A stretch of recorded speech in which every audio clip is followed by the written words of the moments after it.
Okay. Hey, we're skipping the intro because we just tried to get on. Hopefully this time it won't freeze. So this is Esther part 2. Part two. So me and Dion are running a Bible study today, and Dion is actually going to lead this week. We're taking a look at the life of Esther. Um, and we've been doing it in celebration of Women's Month, right? Yeah. Yep. Women's Month. Yep. And this was a request. One of Angela's friends asked us to study Esther. We've studied Abigail, Hannah, Woman at the Well, Woman of Valor, and we're going to get right into Esther. This is a long book. So it's eponymous. It's Esther from the book of Esther. But we're not going to read the entire book because it's very long. So I am going to paraphrase if that's all right with you guys, just because there's so much, and it's just easy to paraphrase, and then we can look directly at the Bible afterwards. So Esther was, I'm going to actually read just a little paraphrase from my Bible. Esther was a Jew living among the exiles in Persia during the reign of King Xerxes. I don't know how to pronounce this, the Hebrew Ahasuerus, but I'm just going to say Xerxes. That's the Greek name. Following the death of her parents, Esther was raised by her cousin Mordecai. Esther was a beautiful woman, and she won the favor and eyes of all who saw her. When the reigning queen was removed from power, a beauty contest was held to choose her replacement, and Esther was chosen. As queen of Persia, Esther risked her life to save the Jewish people from annihilation. She and Mordecai instituted the Feast of Purim to commemorate their deliverance. So that's a little snippet, but there's so much more than that. So we have a lot going on with Esther. The first thing we have going on is that she is a Jew. This is after the fall of, after the Babylonians. This is now, the Jews are now being ruled by, we're in Persia. This book takes place in Persia. And as I said, with King Xerxes. So a lot of Jews had gone back to Israel, but there were still a lot who were slaves that were left behind. And Esther and her older cousin Mordecai, are two of these people who were left behind. Xerxes, and I hope I'm pronouncing that right. I think that's how you pronounce it. He was a big partier, and he loved to have feasts. And in the middle of this massive feast, like 187-day feast, he has all of his men together. Hi, Judah. And his wife, the queen Vashti, she has all of her people together having a similar feast. And he summons his wife Vashti to come before his people, and Vashti declines. She flat out is like, nope, I'm not going to do that. And Vashti's embarrassed. He's embarrassed, and he feels out of control. And so he asks, he asks his men, what should I do about this unruly wife, this wife who won't follow my heed? And it's pretty much, in a long story short, they decide that I don't know if this is like the first recorded divorce. It's actually kind of fascinating. Let's see if I can read this directly. They recommend, if it pleases the king, let a royal order go out from him, and let it be written among the laws of the Persians and the Medes, so that it may not be repealed, that Vashti is to never again come before the king. And let the king give her royal position to another who is better than she, the king.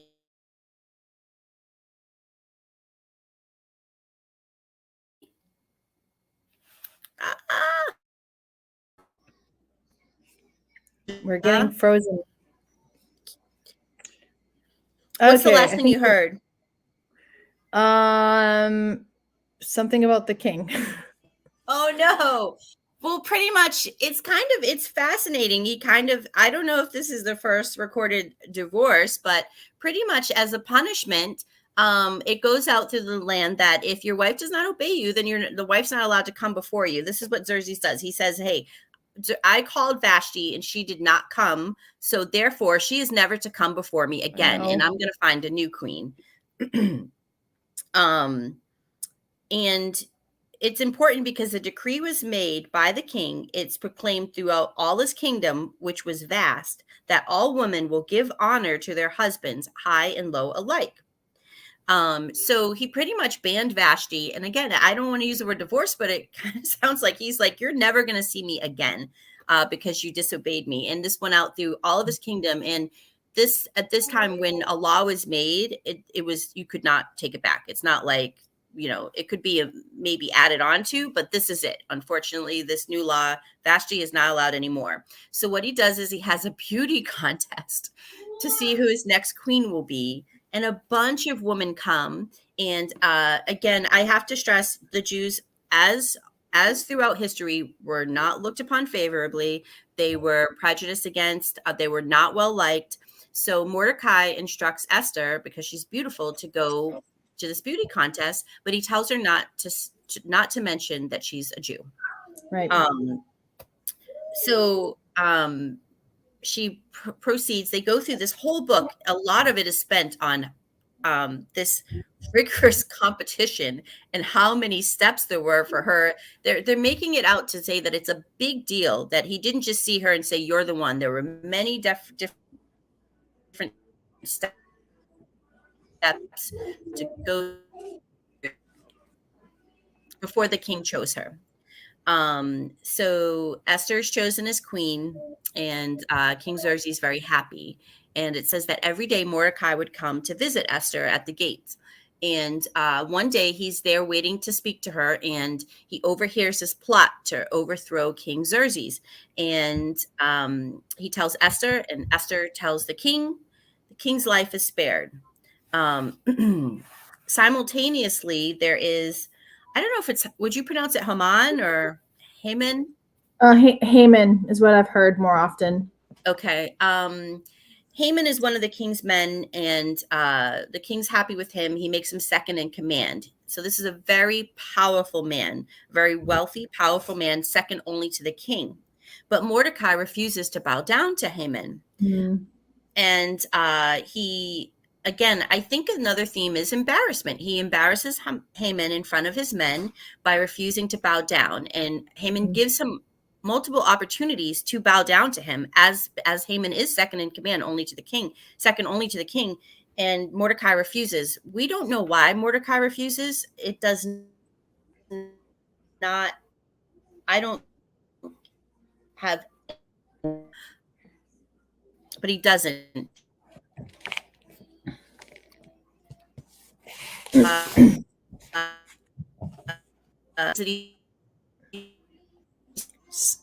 And second, he says that he's going to annihilate all of the Jews. And he makes a deal with King Xerxes, and King Xerxes goes with it because there's some promise of money or wealth. This is a long summary, but all of these things are very important. So where we are right now, Esther is queen. Her cousin Mordecai has insulted the second of command by not bowing down to him. And as a result, Haman decides he's going to murder all. He's going to just completely extinguish all of the Jews and hang Mordecai. So Mordecai is mourning. Back in those days, when you mourned, you did what? You tore your clothes, you covered yourself in ash, and Esther's her eunuchs, her people tell her that Mordecai's in the gate. He's has sackcloth on. Esther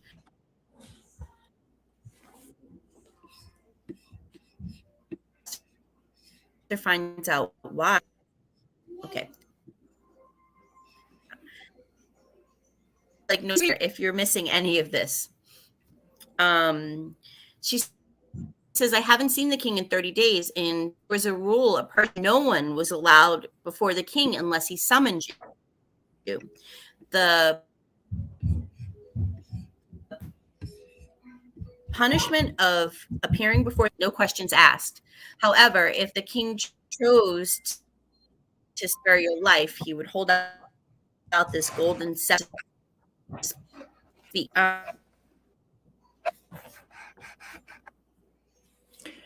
It keeps on going in and out. Not really sure why. So not yeah, we keep freezing. So if you guys can hear us, we apologize for the technical difficulties. We're not sure what's going on. It just keeps freezing, Dion. I think we should maybe stop this broadcast and go right on to Facebook directly so we can figure out what's going on with it. Because you're totally frozen. You're back now, but it just keeps going in and out. I know, and I don't know like how much of the story people have even heard.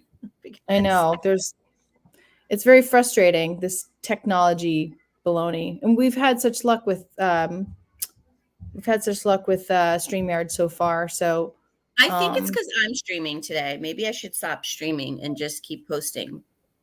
I don't know. Maybe. I wonder if I can take down. Can I remove it and we'll see if that works? Sure. Let's remove I don't have that. any friends anyway, so. I have. Okay. All right. So I just took down that. Let's see. Let's try to go forward because we've already gone so far with the summary. Yeah, and the story's almost over. I just have to say, I hope that in spite of all of these pauses, that you really read Esther. This book is fascinating. It reads like a mystery novel or a suspense novel. Maybe not mystery, but it reads very suspense, like a suspense novel. And I had a very short amount of time to read this when I first read it. And I'm like, oh no, but I could not put it down. I was like, oh my gosh, what's going to happen next? It's a very entertaining book of the Bible. I will say, for those of you who are intimidated by the Bible, I know, like I always bring up Genesis, the massive list of names and genealogy, which are important. This is a very entertaining book of the Bible, I will say. So Mordecai informs Esther that he reminds her that you're a Jew. And if I'm murdered and all of our people are murdered, you're going to be probably slain too. So I really will summarize this now. Esther literally risks her life. She puts on her royal robes. She makes herself up and she goes before the king. And I cannot stress enough, to go before the king without being summoned is instant death. But it says that Esther pleases Xerxes and he allows her to speak. And I won't go any further, but she does end up saving the day. She, through her actions, we say that, several things happened. And I'm totally paraphrasing and fast forwarding this, but, first of all, Mordecai is saved from being hanged. Xerxes wakes up in the middle of the night and he remembers, who is that person who saved my life a while back? And she says that was Mordecai. And she's like, he's about to be hanged. She's like, oh no, we can't have him be hanged. She's like, he tells Haman, the very person who's trying to hang him, to go give him wealth and robes and have him come into the court.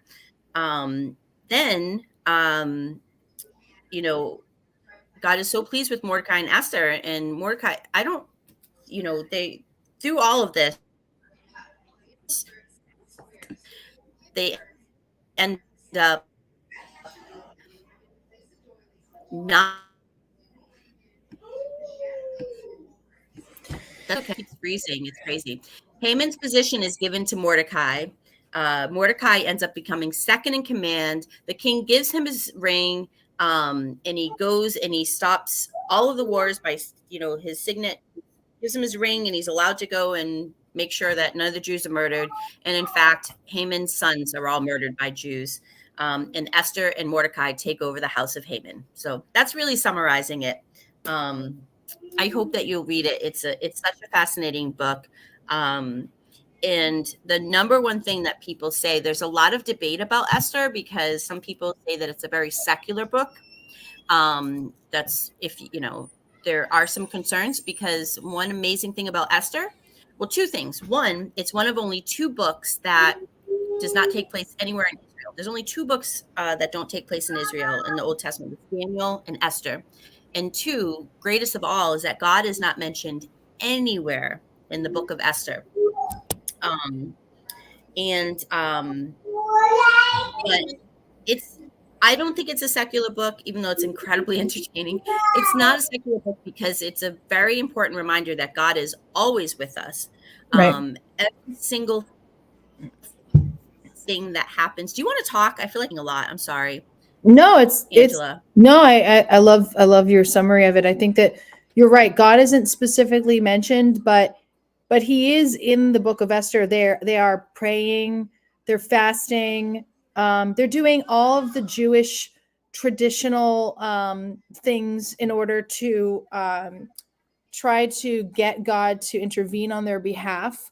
Um, and also, I think that God is present in the dream that Xerxes has. Yes. Um, out of nowhere, he's like, "I need my chroniclers." Like, he wakes up and he goes to read the chronicles of what happened to find out who it was, and so God is there. So it's kind of like, sorry, Judah's so loud. Okay. So it's kind of like inferring that, like, even though God isn't like talking directly to Esther or Mordecai, as we've seen with like Abraham or Jacob or some of the other people of the past before this, like we see their dedication to the Lord. They are Jews, they've been exiled, but they're still holding on to their teaching. They're still praying to Jehovah. They're still, you know, the sackcloth and ashes is prescribed, I believe, in the book of either Deuteronomy or Leviticus. It's in the Torah of like, this is what you do when you're mourning, so Mhm. they had that in exile, which I think is a big deal. Like, I feel like right now, especially now more than ever, we are kind of still, we're all in a spiritual exile. And We're, God may seem like he's not near. There are a lot of things going on in this world where we're questioning, where is God? And I yeah, think that's where you're going to go with that. It's so important to know that he's in, he's God's always there. And if I always yeah. come up with this, if we're faithful to God, God is faithful to those who are faithful. So if we keep our faith, if we will find God. He's always has his hands on everything. Something else is the fasting Mm. too. Obviously they wouldn't be, who would they be? Why would they be fasting? Back then now we fast because we want to lose weight, right? But back then you only Mm. fasted as a means of prayer. And who are you praying Right. to? They were praying to God. So they were, they were Jews, so they were praying to God. And like you said, the dream, and also none of this could have happened if this had to have happened, like if for the naysayers, like it, God has his hand on everything, and this literally needed to happen in order for Jesus to come, like everything in this book, like everything in the Bible, because Haman would have completely destroyed the Jews. It would have been well, most of the Jews. A great portion of the Jews on the earth would have been murdered. It would have been a mass genocide, and therefore we would not have the King of Jews. We would not have Jesus. Had Esther not risked her life and gone before the king to save people from Haman's wrath. Gosh,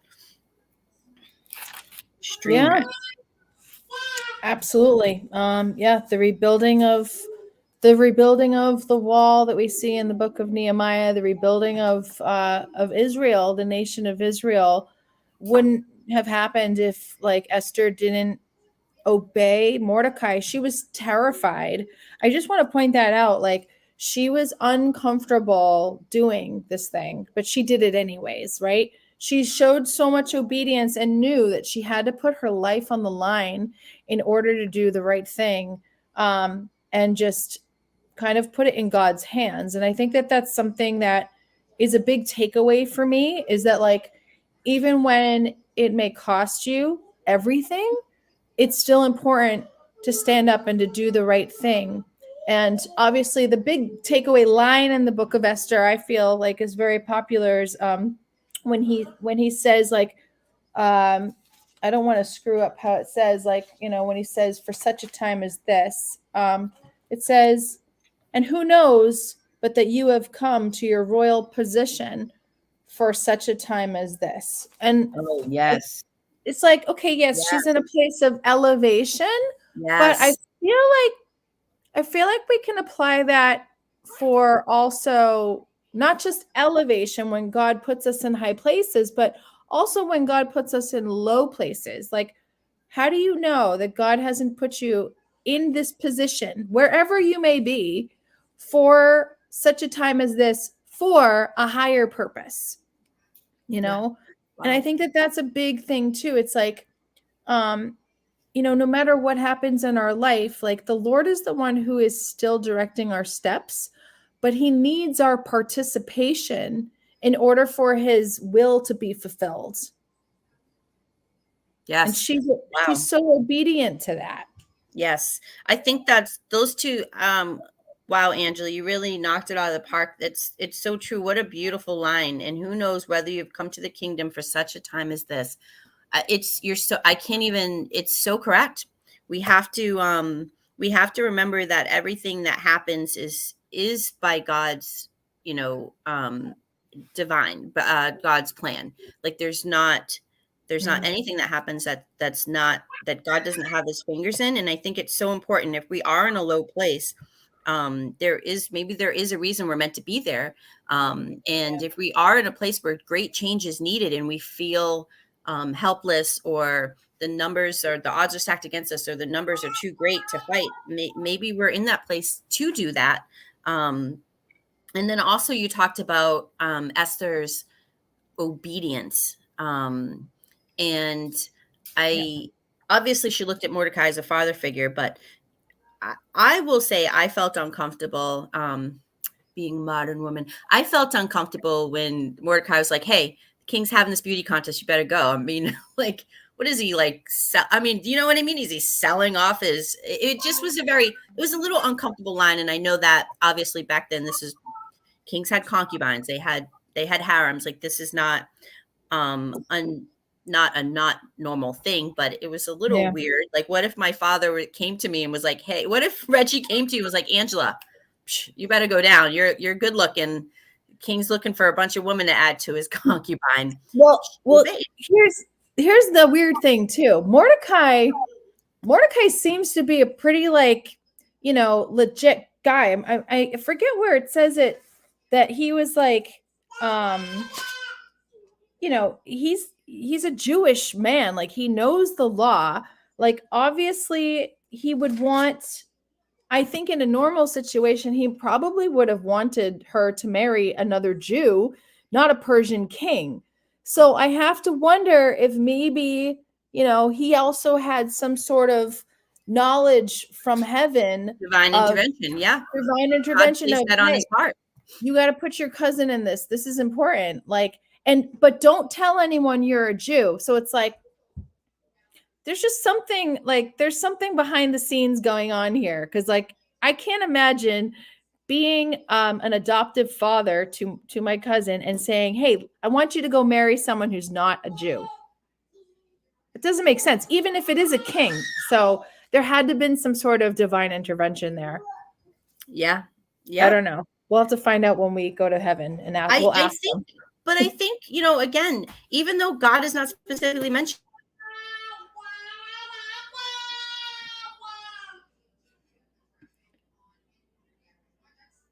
Oh no, we lost her. Yeah, we're having some connection issues, guys. I'm so sorry. Hopefully Dion will come back on. Um, yeah, I'm not really sure what's going on with today's internet technology, but I just wanted to, here, I'll take her down for just a second and maybe that'll help. I just want to point out something else that I think is important while we wait for Dion to her screen to come back on, is that, you know, Esther, we don't know when her parents passed away, but she remains in this state of obedience and devotion to the Lord, even through her grief. Like her mother and father passed away, right? So she goes to live with her cousin who adopts her. And it's just such a parallel to the story of what we go through as Christians, that, you know, God adopts us into his family through faith, even when, you know, our families might be completely broken or our relationships are just tarnished or in, you know, despite that, having this, you know, godly man as her new father, she's still obedient to the point where she's going to potentially marry. Up here she is. Are you Sorry. back? There you go. I'm back. I'm sorry. That's okay. I was just kind of summarizing a little bit, like the fact that Esther was going through grief. We don't know when her parents died, and yet it's very parallel of the story of Esther, in the way that we're adopted as sons and daughters into, like by God the Father, he adopts us as his children. And she's adopted by Mordecai, and then she's obedient to this man, and she remains faithful to God. And I think that sometimes in grief, we can get so caught up in our grief that we say, you know what, forget you, God, I want nothing to do with you. But Esther doesn't do that here at all. You know, we don't see her do a pity party. She's scared to go before the king, but she does it anyways, in obedience and in faith. And then she asks In everybody to obedience. fast and pray. So it's like you have a choice when you're going through grief, okay? You can either despise God or you can cling to God. And I promise you that if you despise and reject him through grief, you will regret it. You will live to regret it. If she had done that, they would all have died. Yeah. They would Yeah. have. They would have perished. Haman would have found a way. He wanted an excuse to wipe out the Jews. He didn't like them. You know, if it wasn't through Mordecai, it would have been through somebody else. And Yeah. but Good Esther, point. yeah, Esther clinged. She clung to the Lord. She clung to obedience.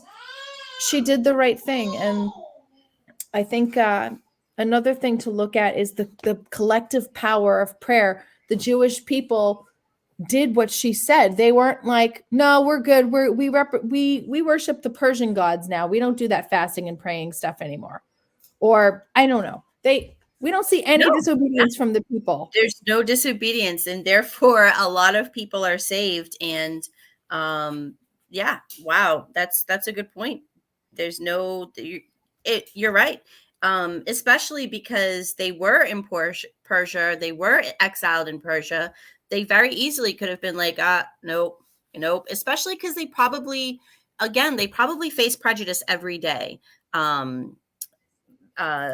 Being Jewish exiles, and they still obeyed and went and started praying and fasting. So my Bible says that the three most important themes in this are that divine providence, that God is everywhere,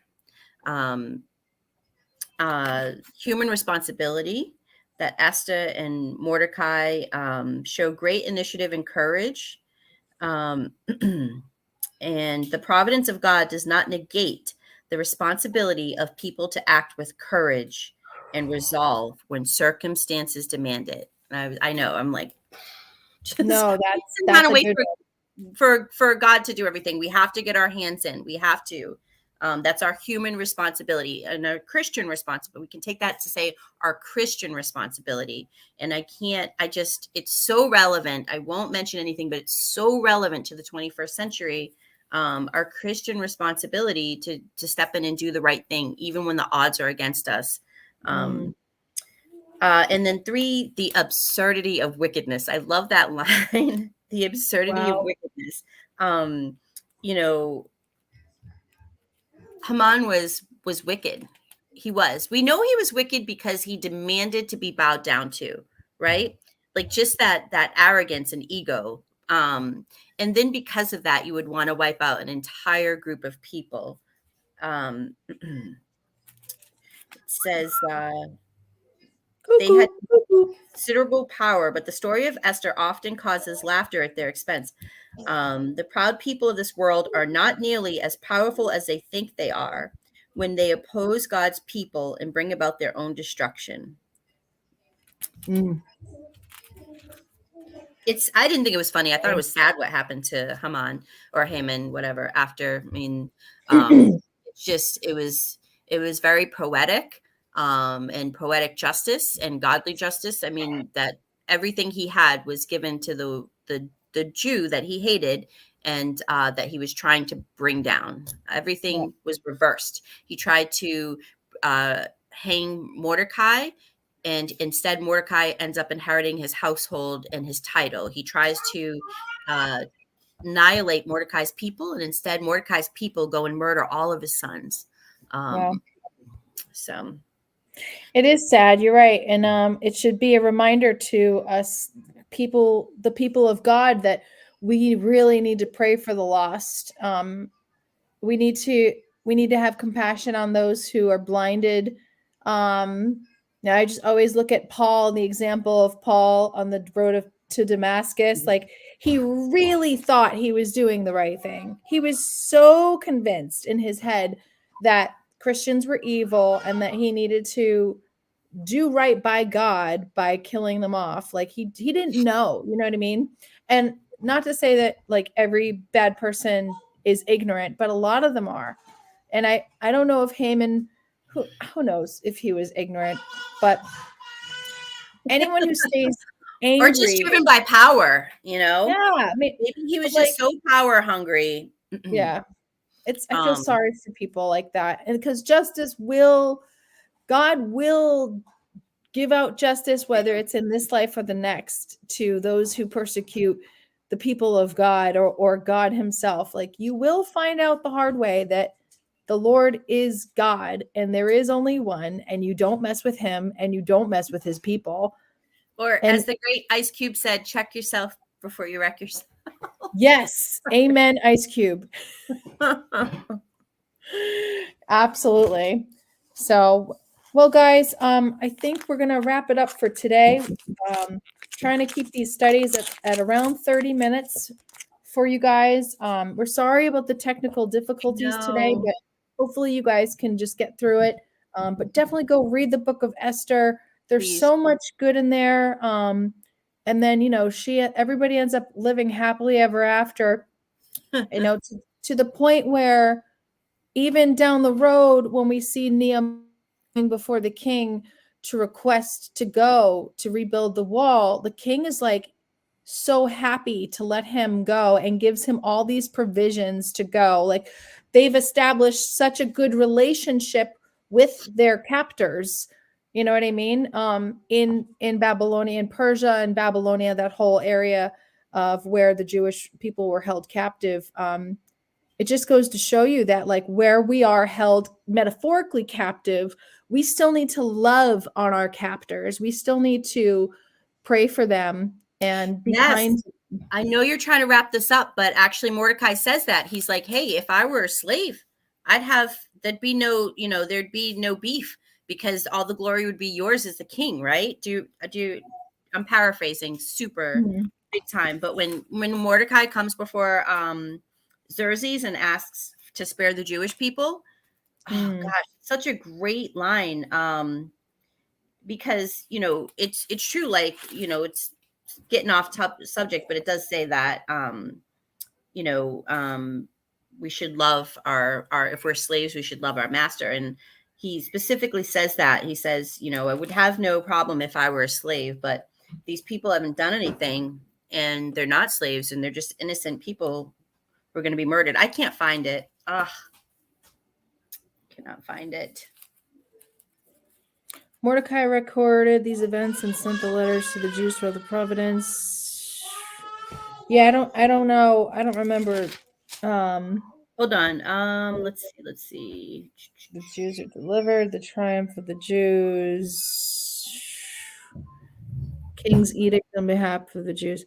Well, regardless, you know, Mordecai is he's exalted because he exalts the Lord and his people, and he does what's right, and he honors the king. Here, that's another thing I feel like is a big thing. It's like these people were talking smack to murder the king, who is essentially Mordecai's captor, right? I know you're still looking for that. Yeah. But but the thing is that maybe that was in commentary, because I don't remember that being in scripture, but um No. It says it is. It's in 7. oh, 7:4. Let's see.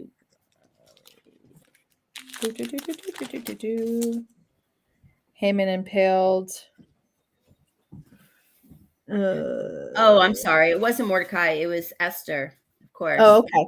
It says, if we had been sold merely as slaves, men and women, I would have been silent, for our affliction is not to be compared with to the loss of the king. It's just right. Well, they're helping their king, but here's like that's not their king. yeah. That's my point. This Yeah. is not the king of the Jews, people. This is their captor's king, and they are protecting him. They are still praying for him. They're helping him to not be murdered. And I think that in an atmosphere in 2023 where we want justice now for things that are done negatively in the name of modernism, we want vengeance, right? We want people to get theirs, but that's not what God calls for. He calls Vengeance us is to, mine, says the Lord. Sorry, go ahead. yeah, vengeance is God's. And Jesus specifically said to love on your enemies and pray for the people who persecute against you. Yes. Don't add more fuel to the fire. Like, we have to love on these people. And they do a great, Mordecai and Esther do a wonderful job of showing, exemplifying. All right. I know you're wrapping this up. Can I just read one thing from, I love Chuck Swindoll, from Chuck Swindoll. Go for it. In fact, I had this on, I was listening to this, and Keith was like, is that Chuck Swindoll? All right. He says, life can be hard, difficult times happen, and pain cannot be avoided. When life doesn't make sense, do you turn to God or away from him? Let the book of Esther encourage you that God is always present. Jesus called us friends in John 15, and the Spirit is our helper. John 14. Trust and obey as Esther did, and watch God silently weave all events for his glory and for our good. And that's really what I take away from Esther. Just even when it seems like when things are bad, God is there, and to turn to God. Amen. Here. I love, let me see if I can post this here show. That's when life doesn't make sense to you, run from God or run to him. And that's Chuck Swindoll. Yeah. Is it Dell? Swindell? Yep. I don't know how to spell anything. It's Swin and then Dell. All right, cool. Well, guys, we are going to wrap it up, though. Thank you so much for tuning in. We realize many of you are at work right now, but we just pray blessing and peace over you. These women's Bible studies are really for anyone. Hi, Jack. Because we can all read from the Bible, every single one of us, and how it can be applied to 2023. We have to pray for our persecutors. We have to be obedient to those who are above us because they want what's best for us, and don't overlook the power of prayer. Yes. So, yeah, if you guys have any suggestions for future Bible studies, please let us know. Send us a message, comment here on this video. We would love to hear what we should study next. Yes. And thanks to whoever recommended Esther. Forget, but thank you. Yeah, I'm like, I can't remember. I think maybe my friend Karen, I don't know. But thanks, guys. Enjoy the rest of your day, and we'll talk to you soon. Have a good week. Bye. You too. Bye.